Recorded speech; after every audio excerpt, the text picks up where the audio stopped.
Once upon a time, I was but a 12-year-old Nintendo fan who had just gotten his Nintendo Switch that just released that year. And back then I was kind of irresponsible with my game purchases. You know, back during those days, it was easier for me as a kid to just ask my parents to buy me video games.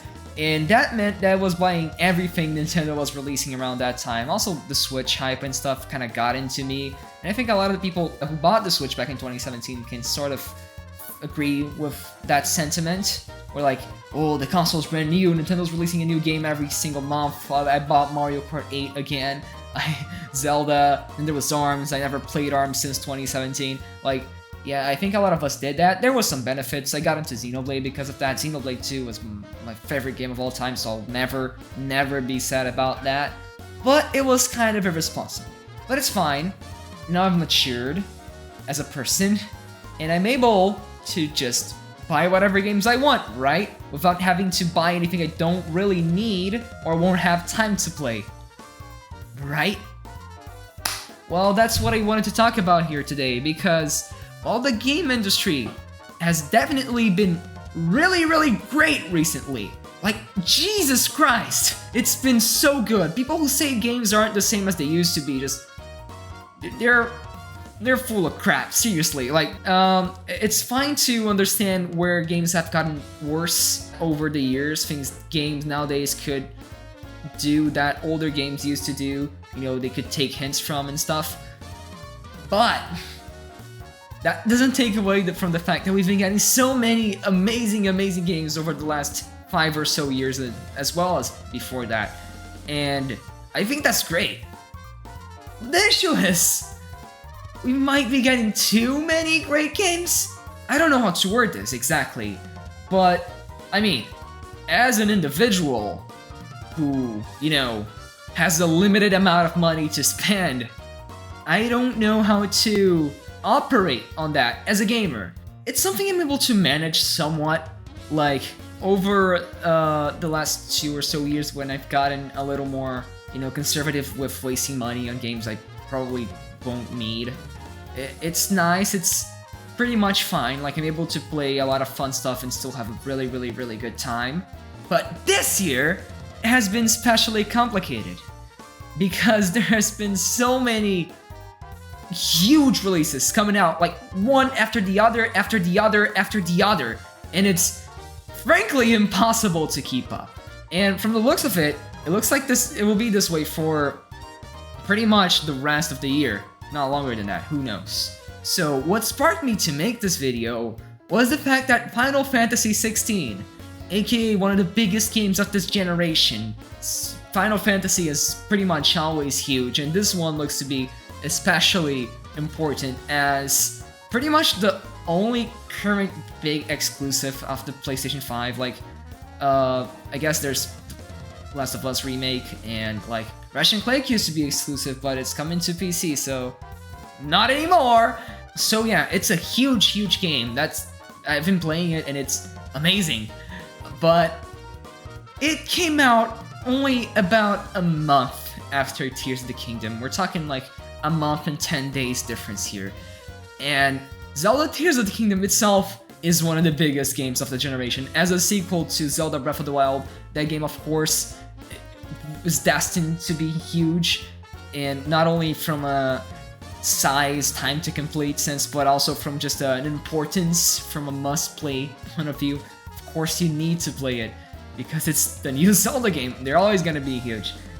So yeah, that already kind of got me a little, you know, gosh, how will I be able to buy both of these? I barely managed to buy Final Fantasy 16. I kind of convinced my parents to buy it for me. It was a bit of a long story, doesn't really matter. Street Fighter 6 is another game that came out around the same time that I still haven't been able to get myself, because again, there's too many games coming out, I can't buy all of these. And then around the same time, some rumors started to come out about the release date of Sonic Superstars, which hasn't been officially announced yet. But according to some leaks that have been going around, some GameStop stuff, some pre-order stuff, the game might be slated to come out on October 17th, Why is this an issue? Well, guess what's coming less than a week later? Both Spider-Man 2 for the PS5, as well as Super Mario Bros. Wonder, both of which are coming out on the same day. So, yeah.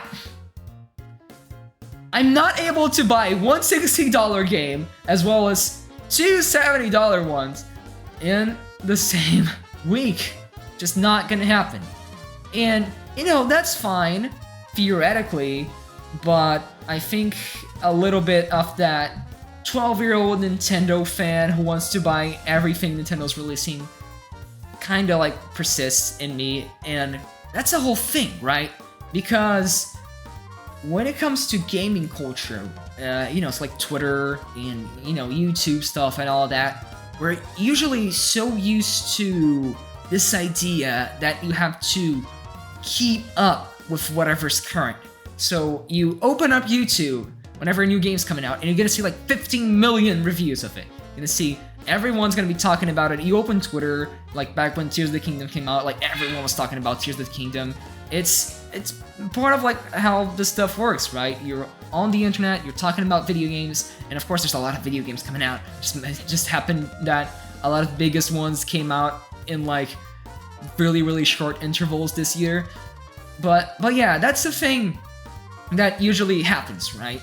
Just there's this culture around keeping up with games, which, if you stop and think about it, is kind of stupid, right? Because the games aren't going away. I mean, you can play Zelda 1 today if you just turn on an NES or any of the official or unofficial emulators that are out there, you know? You can play pretty much every game that's ever come out as long as it's been preserved whenever you want, and it's fine. It stays there. It's not going away. I was just playing Metal Gear Rising earlier this year. That's like I think it's a 10-year-old game by now, if not a little older than that. But yeah, games aren't going away. Despite that, we still feel that need to keep up with games. That's something that's been affecting me, because now I'm looking at that October week right over there, and I'm thinking, what the hell am I gonna do? Am I really buying 3 games at once? Because I'll not be able to buy these 3 at once. Even if I do, I'll not be able to play them all at once. I'll have to prioritize one or another, and it's frustrating to do that. And I wonder how many of you are also feeling that way, right? Because I assume it's a pretty common thing. When it comes to gaming culture, you want to be up to date. You want to play whatever people are talking about. But if there's like 3 games coming out in the span of a week, what you're gonna do? What are you actually gonna do? It sucks. It really sucks. So making this video almost as kind of a reminder for both all of you in the audience as well as myself, because I am feeling that. I am part of the problem. We really need to remember that despite the fact that we all enjoy video games and we're all part of the community, that it's fine to just not play something. And this isn't even just true for games that are coming out. Just in general, I believe we kind of place this importance on playing a game that really doesn't need to be there. We gotta remember, video games are fun. They're meant to be fun. They're meant to be entertainment.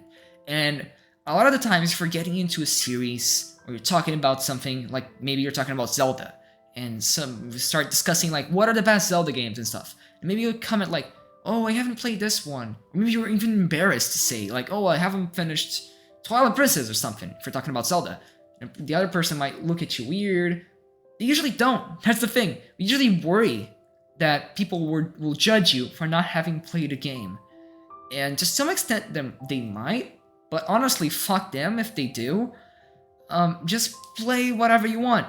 I've been considered myself a Kingdom Hearts fan for a pretty good while because I watch a ton of reviews, I'm attached to the characters, but I'm still working my way into finishing the whole series. I own the collection and I've been playing them periodically over the months for at least like the last 2 years, and I finished a good amount of them, but I'm still working away at it, and it's fine. I can still go online and I can still talk about it and I can still be invested in it.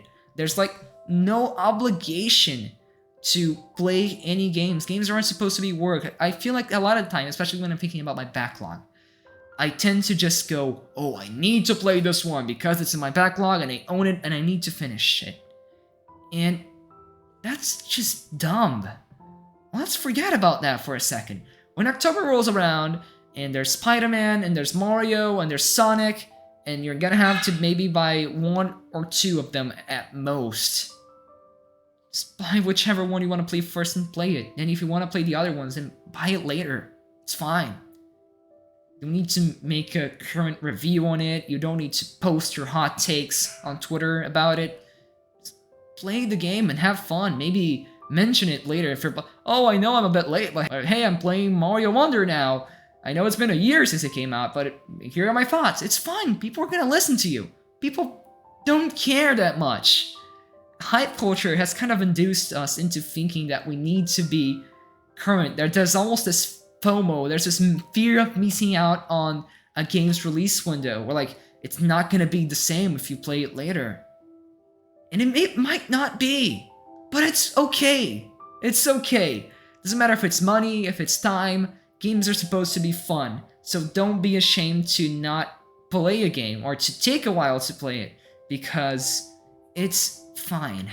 It's fine. There are almost an infinite amount of amazing games out there, and if we keep pressuring yourselves to play game X or game Y, games might stop being fun. And we don't want that, right? So with that said, are there too many games coming out? Well, the answer is both yes and no. Well, this year has definitely had a bit of a bloated release schedule where most of the big releases are coming out at around the same time. That's only a good thing, right? If you, again, remember that you don't need to play every game that's coming out at release. We can be happy about the fact that there are this many great games that just exist now, you know, that are able to be played forever starting from this year. And that's a really good thing.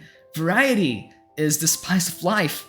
And considering all these games that are coming out are so different. We have an action superhero game, an action open world adventure, an RPG, a 2D Mario game. You know, there are games for everyone out right now. Street Fighter 6, that's a fighting game.